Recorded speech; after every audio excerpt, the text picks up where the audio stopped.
Idol, anong pinagkaiba ng mga kabataan noon sa kabataan ngayon? Kabataan noon, kumakaway ka kapag may dumaraang eroplano. Inaantay maubos ang tubig sa tabo sa ulo.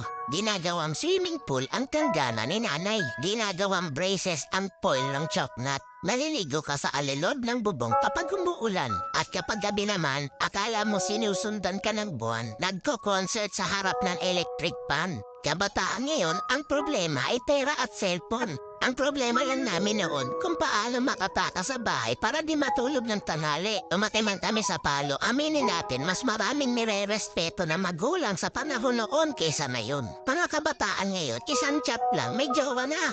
Kami noon sa claims lang umaasa. Broken-hearted, papad friends ang resulta.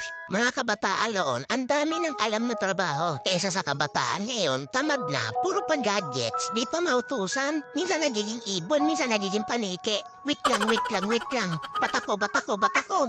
Idol, hindi kawawa ang batang inuutusan sa gawaing bahay. Ang kawawa ay yung batang lumalaki na walang alam sa buhay. Yung nakaranas lang ang pupuso nito. Real talk yan.